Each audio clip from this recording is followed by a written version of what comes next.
What's up, YouTube? Franchise Sports TV back again with another video. Before I begin, I'm also now at Rumble at, make sure I get this right, FSTV22. That's the username for the Rumble. So look that up. I'll probably link it down below. I'm using the Rumble for more spicier topics.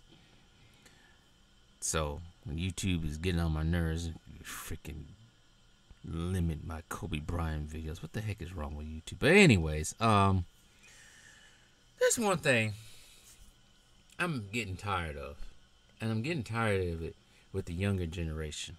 The younger generation, Generation Z as I call them, maybe even later millennials, but mostly Generation Z.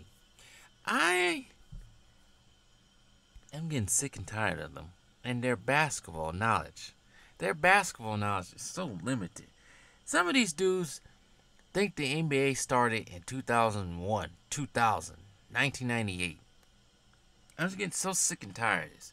See, I grew up, I was so interested in the NBA when I was younger, because I loved the sport, of course. Loved the league back then before it became what it is now.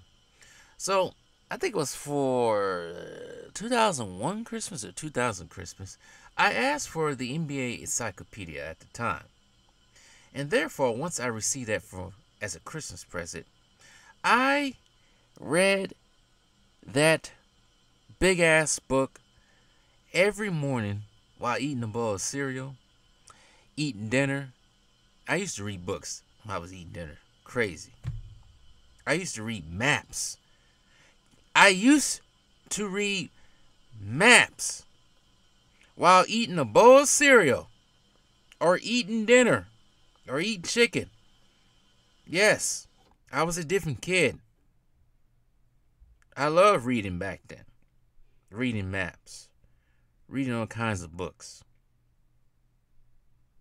Still do it to this day somewhat. But anyways, enough about my childhood reading maps and books. But I used to study this encyclopedia all day, reading whatever inserts they had about the players of the past. And I learned to become more respectful. And I didn't even say more respectful. Respected the players of the past.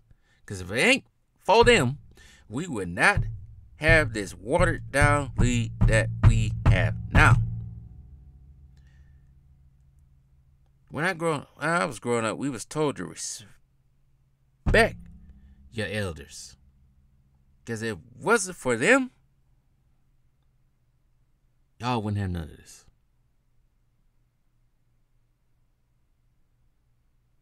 Especially, respect your African American elders as well. Especially when they're the ones that paved the way for these kids to do whatever they're doing now and getting all this money they got now. So, I don't get why these freaking Generation Zers, these Gen Zers, continue to keep disrespecting them. Talk about, hey, Jordan didn't play nothing but plumbers. He plumbers and mailman.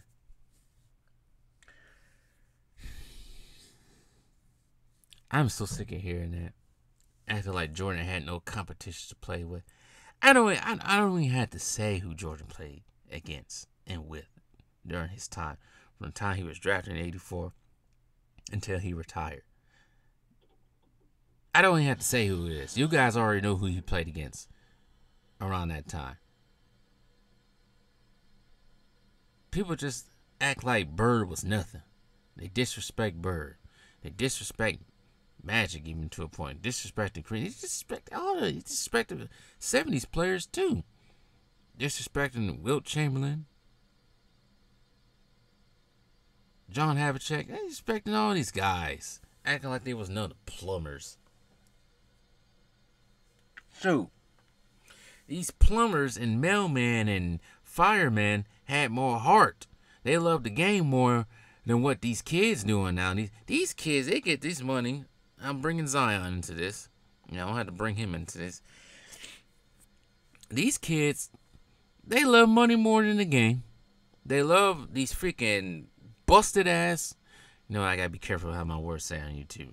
But they love these freaking these bust downs now that they got on here. They got on around the Instagram now. That's what they love doing more than anything, spending money on them. They don't love the game. Players of the past love the game. And they show their heart. And sure, you can go back to the 60s and 50s. Yeah, NBA players back then wasn't paid like they was now. So, yeah, some of them probably did have secondary jobs outside of the NBA. Some of them actually fought for your damn country. You're out here disrespecting them. I see why YouTubers like Too Raw be getting pissed off when they hear this type of stuff. Because it's ignorance.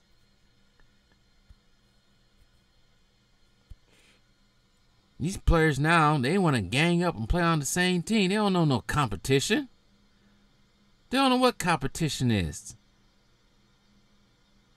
You want to play on the same team? You want to play? Yeah, you play on the same team. You want to play this AAU ball. They don't know how to compete against each other.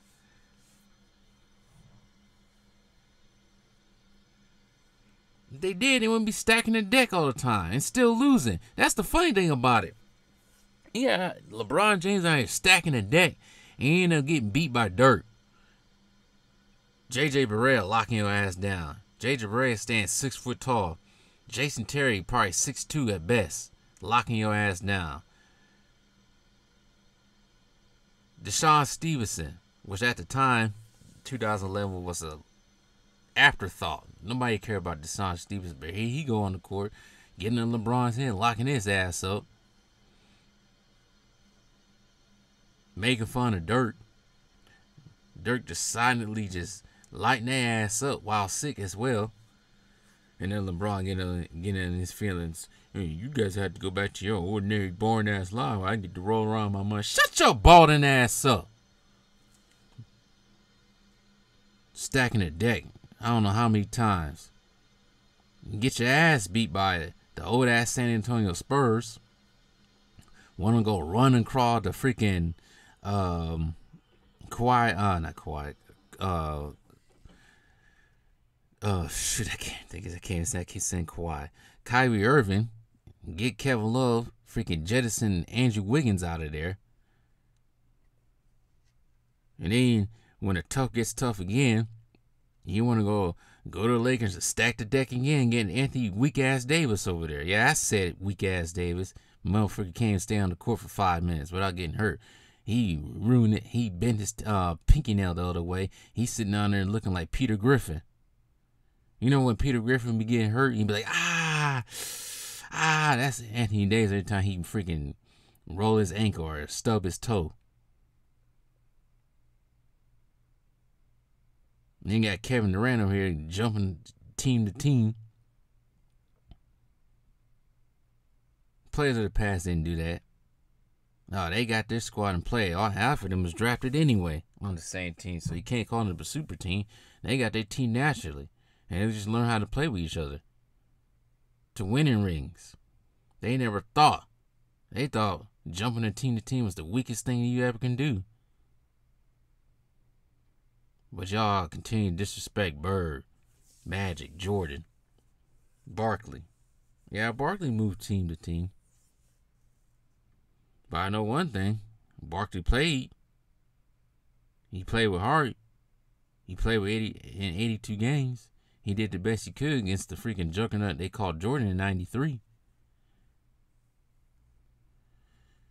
Disrespecting, man. And they didn't want to compare Kawhi Leonard's defense to Michael Jordan's defense. Matter of fact, don't. Matter of fact, I don't want to see anybody compare anything with Jordan, especially Kawhi Leonard. Kawhi Leonard, another one, can't stay on the court. Kawhi Leonard played one game, then he got to sit out another 10 games. The rest is pinky toe.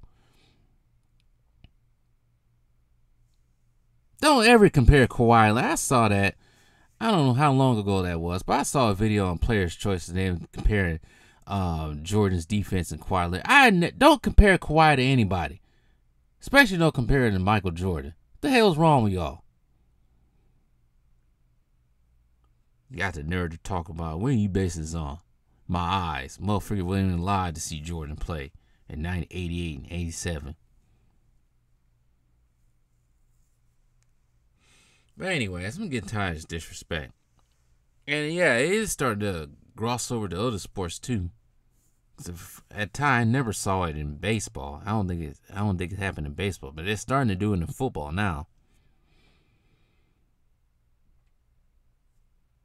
They already talk about Patrick Mahomes is better than Joe Montana, and Joe Montana's a bum. They already getting to that level in the NFL. But sheesh, the disrespect of NBA players of the past is ridiculous. I'm getting sick of it. But tell me what you guys think. Yeah, and one more thing. Yeah, I'm 33 years old. Once again, I ain't like the rest of these dudes out here disrespect the players of the past. Like I said, I grew up watching Jordan and all these players. So I respect them. It's hard to respect some of these players now because they don't love the game like they do back then. But anyways, tell me what you guys think.